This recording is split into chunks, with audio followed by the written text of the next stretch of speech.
The hospital room was a sterile cage, its fluorescent lights buzzing like a swarm of angry wasps. Julian Carter, 28, lay in the bed, his frail body sinking into the starched sheets, his breaths shallow and uneven. He'd fought for years to live authentically. But now, as leukemia drained his strength, the real battle was with the family who'd turned their backs when he'd needed them most. San Francisco's fog clung to the windows, a gray shroud mirroring the weight in Julian's chest. He'd built a life here, far from the suffocating expectations of his parents' sprawling estate in Charleston, South Carolina. Back there, he was Julian Carter III, heir to a real estate empire, expected to marry a debutante and uphold the family name. Here, he was just Julian, artist, dreamer, and partner to Elias Navarro, the man who'd taught him love could be a rebellion against hate. Elias, 31, sat beside him, his calloused hands gripping Julian's with a desperation that belied his calm exterior. A carpenter from Oakland, Elias had grown up in a world of hard work and harder truths, his Mexican-American family embracing him when he came out at 19. His dark eyes, usually bright with mischief, were now clouded with fear. "You're not going anywhere, Jules," he whispered, voice cracking. "We've got too many plans." Julian managed a weak smile. "Like that cabin in Mendocino? You promised me a porch swing." His voice was barely audible, but the love in it was fierce. Their plans felt like distant stars now, fading as Julian's condition worsened. The doctors had given him weeks, maybe days. Yet, the deepest cut wasn't the disease. It was the absence of his parents, Margaret and Julian Carter Sr. They disowned him at 22, when he'd come out as gay, their Southern Baptist values branding him a sinner. "You're no son of ours," his father had spat, cutting him off financially and emotionally. Julian had clawed his way forward, building a modest but vibrant life with Elias, his art, and their chosen family in San Francisco's Castro district. But now rumors swirled. His parents, alerted to his illness through a distant cousin, were circling like vultures. Julian's trust fund, untouched since his disownment, was still legally his, a fortune tied to the Carter estate. Whispers reached Elias that Margaret and Julian Sr. were consulting lawyers, claiming their right to the inheritance if Julian died. The thought made Elias's blood boil. They'd let their son waste away, refusing even a phone call, and now they wanted his legacy? Julian's best friend, Taryn Gwynn, 29, burst into the room, her energy a stark contrast to the sterile gloom. A Vietnamese-American photographer with a sharp wit and fiercer loyalty, she'd been Julian's rock since their days at art school. "I just saw your parents' lawyer in the lobby," she said, her voice low but urgent. "Sleazy guy in a cheap suit. They're not even pretending to care about you, Jules. They're here for the money." Julian's eyes fluttered shut, pain etching his face. "Let them try," he rasped. "I've got a will. Elias gets everything." Elias squeezed his hand, but doubt gnawed at him. The Carters had wealth, influence, and a ruthless streak. Could a simple will stand against their legal machine? Tara paced, her camera dangling from her neck like a weapon she hadn't yet fired. "We need to fight this, Jules. They don't get to erase you." That night, as Elias slept fitfully in the chair beside Julian's bed, Julian drafted a letter.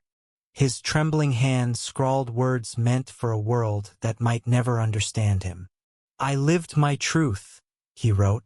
"I loved fiercely, and that's enough." He sealed it, entrusting it to Tara. "If I don't make it," he whispered, "make sure the world knows who I was." Days bled into nights, and Julian's condition deteriorated. Elias rarely left his side, reading him poetry or recounting memories of their first date. A chaotic night at a Mission District taco truck, where Julian had spilled salsa on his shirt and laughed until he cried. Those moments felt like lifelines now, tethering them to a love that refused to bow. Tara, meanwhile, dug into the Carters' plans. She reached out to a friend, Malik Washington, 34, a black civil rights lawyer with a reputation for taking on impossible cases. Malik's office in Oakland was a cluttered shrine to justice.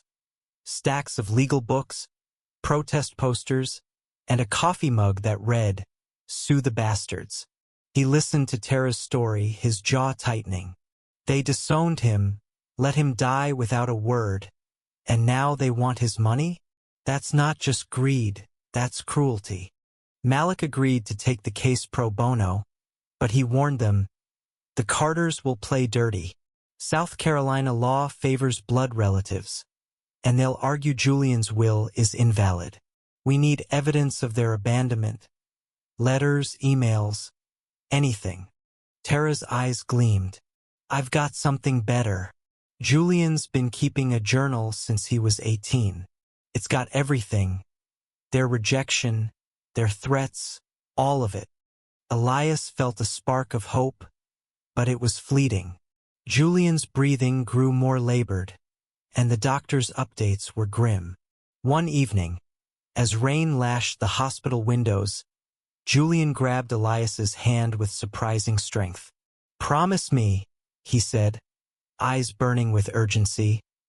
"You'll fight for us. Not just the money, the truth." "I promise," Elias said, tears spilling over. But as he held Julian's hand, he felt the weight of an impossible fight. The Carters weren't just after money. They wanted to erase Julian's identity, to rewrite his story as their tragedy, not his triumph. By the end of the week, Julian slipped into a coma. Elias sat vigil, whispering stories of their life together, while Tara and Malik prepared for war. The Carters had filed a motion to contest the will, claiming Julian was mentally unfit when he wrote it. The accusation was a knife to Elias's heart. Julian, whose mind was a kaleidoscope of color and courage, reduced to a lie. As the first part of their story closed, the hospital room felt both sacred and suffocating. Elias kissed Julian's forehead, whispering, "I'll keep our promise." Outside, San Francisco's fog thickened, hiding the city's lights but not the fire growing in Elias's chest. The fight for Julian's legacy had begun, and it would be as fierce as their love. The San Francisco courthouse loomed like a fortress, its stone facade cold against the August heat. Elias Navarro stood outside, his carpenter's hands clenched into fists, the weight of Julian's absence crushing him. Julian had passed 2 weeks ago, his final breath a quiet surrender in the hospital bed, leaving Elias with a heart full of grief and a will to defend. Inside, the courtroom buzzed with tension. Margaret and Julian Carter Sr. sat across the aisle, their faces masks of calculated sorrow. Margaret, 62, wore a tailored navy dress, her silver hair pinned tightly, as if controlling her appearance could rewrite her son's story.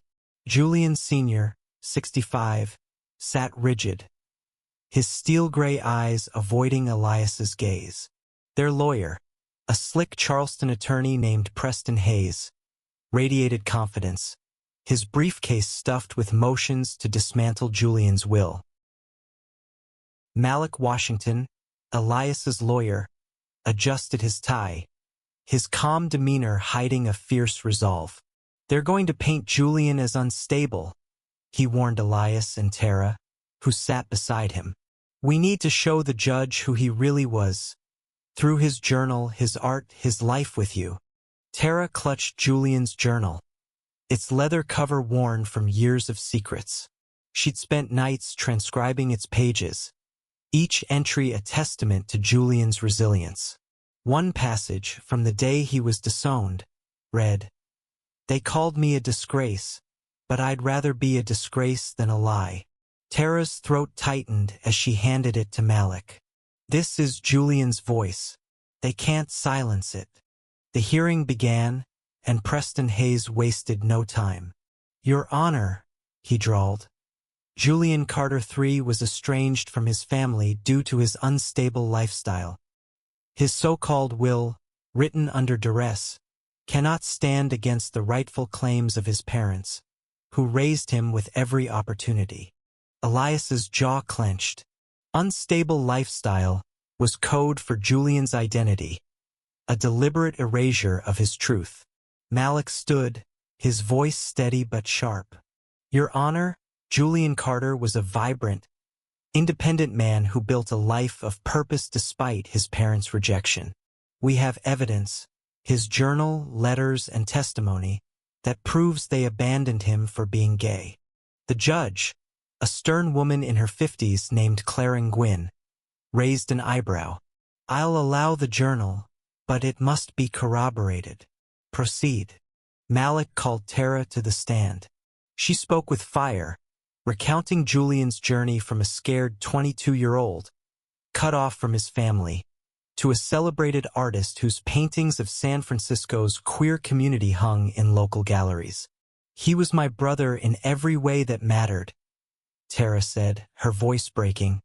His parents didn't just reject him, they erased him.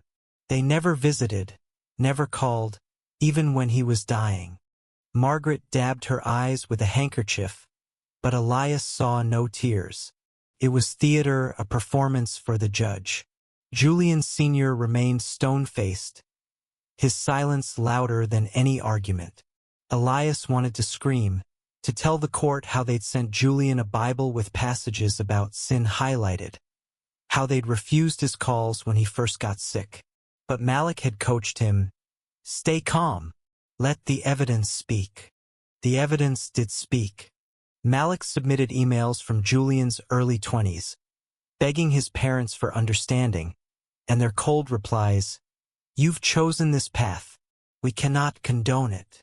A letter from Julian Sr. explicitly disinheriting him was the final blow. Judge Nguyen's expression softened as she read, her pen pausing over her notes.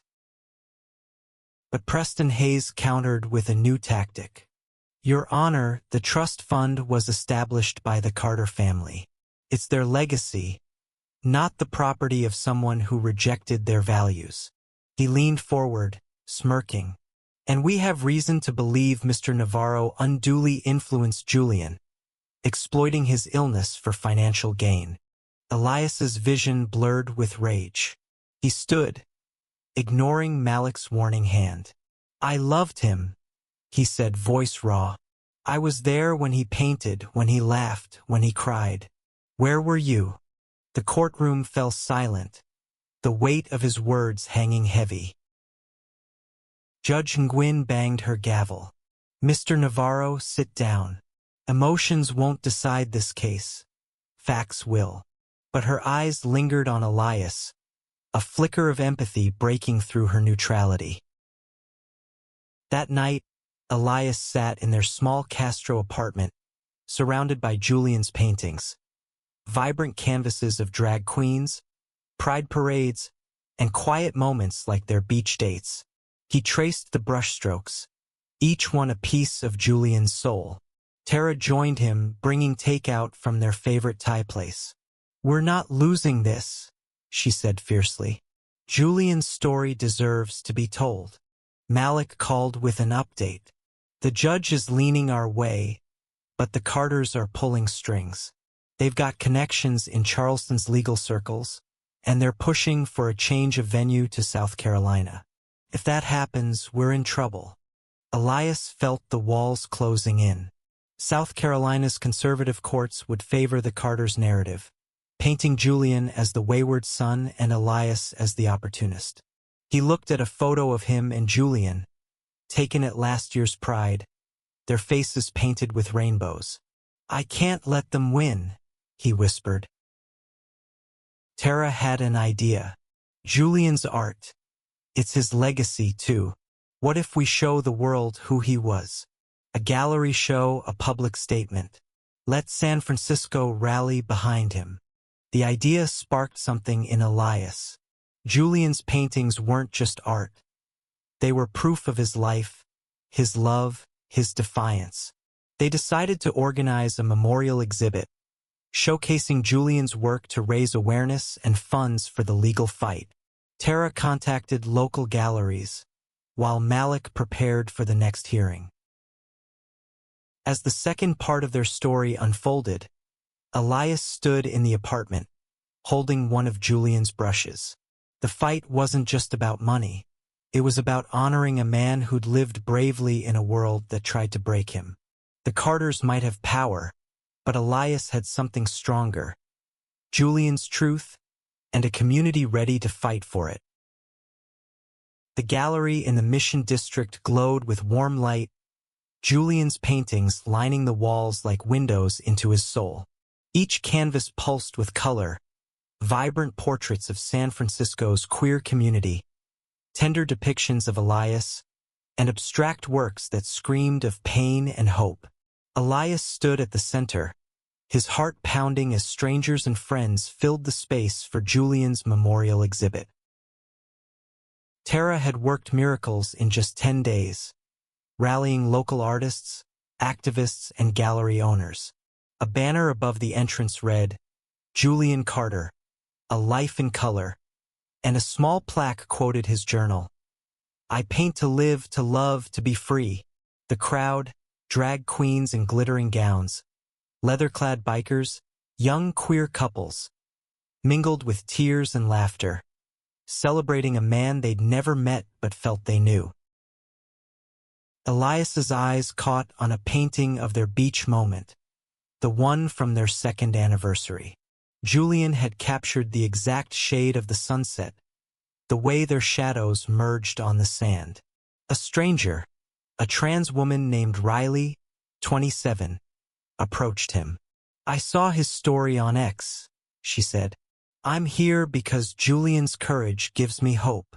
Elias nodded, unable to speak, his grief softened by the community's embrace. Tara worked the room, her camera flashing as she documented the event. She'd posted about the exhibit on X, and the response had been overwhelming: thousands of shares, donations pouring in for the legal fund, and messages of support from across the country. But the Carters hadn't stayed silent. Their lawyer, Preston Hayes, had issued a statement calling the exhibit a publicity stunt to defame a grieving family. The hypocrisy made Tara's blood boil. Malik arrived late, his face grim. "They're escalating," he told Elias and Tara in a quiet corner. "They've filed for an injunction to stop the exhibit, claiming it's defamatory, and they're pushing harder for a venue change to Charleston. We've got a hearing in 3 days." Elias's stomach churned. "Can they stop this?" He gestured to the crowd, to Julian's art. "This is him. This is us." Malik shook his head. "They can try, but this exhibit is protected speech. And the public support is putting pressure on the court. Keep this momentum going." That night, the exhibit raised $20,000 for the legal fight, but more importantly, it amplified Julian's story. Local news outlets covered it, and a viral X post with a photo of Julian's beach painting captioned, "They tried to erase him, but his love lives on," garnered millions of views. Elias felt Julian's presence in every brushstroke, every stranger's tear. The next hearing was a battlefield. Preston Hayes presented a psychiatrist's affidavit, claiming Julian's mental instability invalidated his will. He was under the influence of Mr. Navarro and his radical friends, Hayes argued, casting a disdainful glance at Elias and Tara. "The Carters are the rightful heirs to their family's legacy." Malik countered with Julian's journal, reading passages aloud. "I found freedom in San Francisco, in Elias's arms, in my art. My parents' rejection didn't break me. It made me." He presented letters from Julian's friends, teachers, and even a gallery curator, all attesting to his clarity and strength. Julian Carter was not unstable, Malik said. He was a man who lived authentically, despite unimaginable cruelty. Judge Nguyen listened intently, her pen moving swiftly. She allowed the journal as evidence but reserved judgment on the venue change. This case is about more than money, she said. It's about intent and relationships. I need time to review. After the hearing, Elias, Tara, and Malik met at a diner in Oakland. Tara scrolled through X, reading new posts about Julian's story. People are calling it a movement, she said. They're sharing their own stories of rejection, of fighting for love. Julian's bigger than the Carters now. Elias stared into his coffee, the steam curling like a ghost. I just want him back, he whispered. Tara reached for his hand, and Malik added, We're fighting for him, Elias. Every step of this is for him. But the Carters weren't done. A week later, a private investigator showed up at Elias's apartment, asking neighbors about his character. The Carters were digging for dirt, anything to paint Elias as unfit to inherit. Tara caught wind of it and confronted the PI, her camera flashing in his face. Tell the Carters, she said. We're not scared of their games. As the third part of their story closed, the exhibit's success had lit a fire under the community, but the legal fight was far from over. Elias clung to Julian's promise, feeling the weight of a love that refused to be silenced. The Carters might have money and power, but Elias had Julian's truth, and a growing army behind him. The San Francisco fog was relentless, wrapping the city in a damp embrace as Elias stood outside the courthouse for the final hearing. The past month had been a whirlwind. Julian's exhibit had sparked a movement, with art shows popping up in Seattle, Chicago, and even London, all honoring his legacy. But today, the fight was personal again, a battle to protect what Julian had left behind. Inside, the courtroom felt like a pressure cooker. Margaret Carter took the stand, her voice trembling with rehearsed grief. We loved our son, she said, clutching a tissue. We only wanted to protect him from a lifestyle that led to his downfall. Elias's hands shook with rage. Protect him? They'd abandoned him, letting him face leukemia alone while they prayed for his redemption. Malik cross-examined her, his tone measured but piercing. Mrs. Carter, did you visit Julian during his illness? Did you call him even once in the 6 years after you disowned him? Margaret's silence was deafening, her eyes darting to her husband for rescue. Julian Sr. stared straight ahead, his face a mask of denial. Preston Hayes tried to redirect, presenting a new claim, that Julian's will was forged, a desperate ploy by Elias to secure the trust fund. Mr. Navarro had access to Julian's accounts, Hayes argued. He had motive and opportunity. The accusation was a gut punch, but Elias had an ace. Julian's letter, written in his final days, sealed and notarized, affirming his wishes. Malik presented the letter to the court. Judge Nguyen read it silently, her expression unreadable. I, Julian Carter, leave everything to Elias Navarro. It began. He is my family, my home, my heart. The words, read aloud by Malik, filled the courtroom with Julian's voice, raw and unshakable. Elias bit his lip to keep from breaking down, while Tara gripped his shoulder, tears streaming down her face. The judge called a recess, and Elias stepped outside, the fog cooling his burning skin. Tara joined him, her camera now a tool for justice, its photos of the exhibit submitted as evidence of Julian's vibrant life.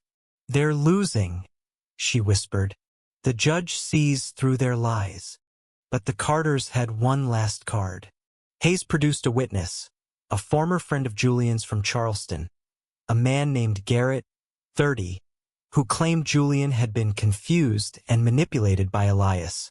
Garrett's testimony was polished, too perfect, and Malik sensed a bribe. He tore into him on cross-examination, exposing inconsistencies.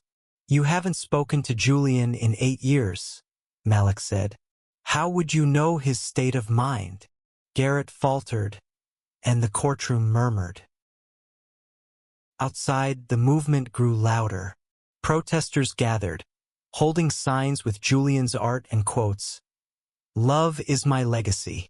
X-posts flooded with hashtags like Justice for Julian, and a petition to deny the Carters' claim gained 50,000 signatures. Elias felt the city's pulse, its queer heart beating for Julian. Back in court, Malik called Riley, the trans woman from the exhibit, to testify. She spoke of Julian's impact, how his art gave her courage to live authentically. "He showed me family isn't blood, it's love," she said. Her words echoed Julian's journal, and Judge Nguyen's pen paused, her eyes softening. As the hearing ended, the judge announced she'd deliver her ruling in a week. Elias felt a flicker of hope, but fear lingered. The Carters' wealth and connections were a shadow over the case, and South Carolina's influence loomed. That night, he visited the beach where he and Julian had shared their moment.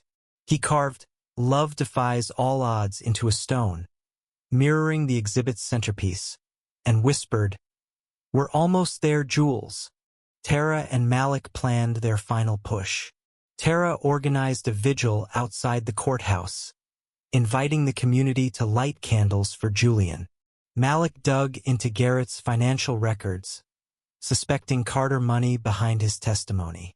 The evidence was mounting, but so was the pressure. Elias felt Julian's absence like a physical ache, yet his love was a fire that kept him fighting. As the fourth part of their story closed, the fog lifted slightly, revealing a city ready to stand with Elias. The Carters' lies were crumbling, but the final battle loomed.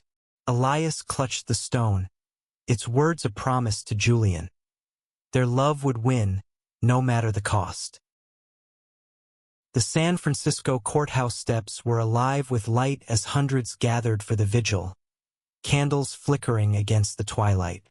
Elias stood among them, holding a portrait of Julian, his smile frozen in time. Tara's camera captured the scene. Drag queens, activists, families, all united for a man whose art and love had touched them.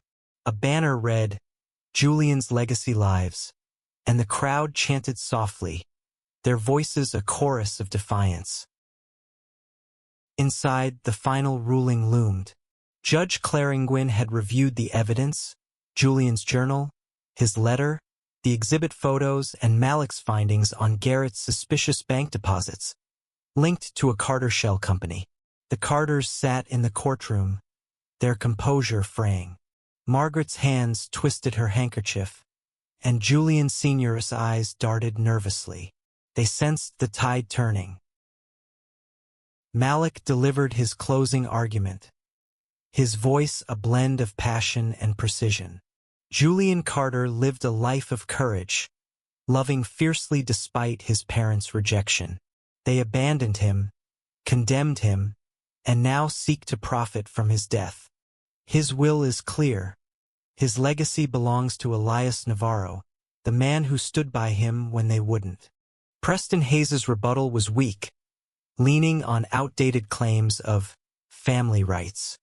He avoided Julian's identity, but the omission spoke volumes. Judge Nguyen's gaze was sharp, her notes meticulous. She adjourned the court, promising a ruling by morning. That night, Elias couldn't sleep. He sat in their apartment, surrounded by Julian's paintings, each one a memory. Tara stayed with him, scrolling through X, where Justice for Julian trended worldwide. "He's changing the world, Elias," she said. "Even now." Elias nodded, clutching Julian's letter, its words his anchor. "You are my home." Morning broke, and the courtroom was packed. Judge Nguyen took the bench, her voice steady. "This case is about more than money, it's about truth."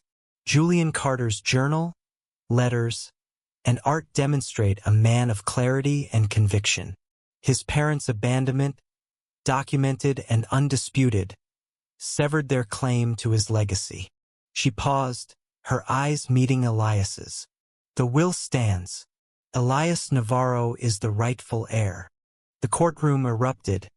Cheers from the gallery, sobs from Tara. Margaret and Julian Sr. sat stunned, their faces pale. Preston Hayes gathered his papers, defeated.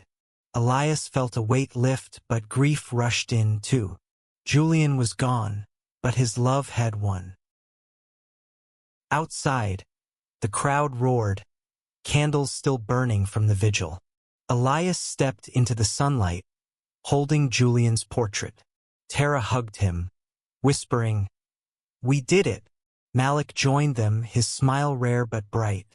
"This sets a precedent," he said. "Other kids like Julian, they'll have a chance now." Months later, Elias used the trust fund to establish the Julian Carter Foundation, funding queer artists and legal aid for those rejected by their families. Julian's paintings toured the country, each exhibit a testament to his life. Tara published a book of photos, Julian's Colors, with his journal entries woven through. It became a bestseller, its proceeds supporting the foundation. Elias returned to the beach, the stone with "Love defies all odds" still there, weathered but enduring. He sat where they'd sat, feeling Julian in the waves, the wind, the light. "We did it, Jules," he whispered. "You're free." The Carters faded into obscurity, their empire tarnished by their cruelty. But Julian's story lived on, a beacon for those fighting to love, to live, to be seen. Elias carried him forward, not just in memory, but in every act of defiance and love. As the final part of their story closed, San Francisco's fog lifted, revealing a city transformed by one man's courage. Julian's legacy wasn't the money. It was the truth he lived, the love he shared, and the community that rose to honor him.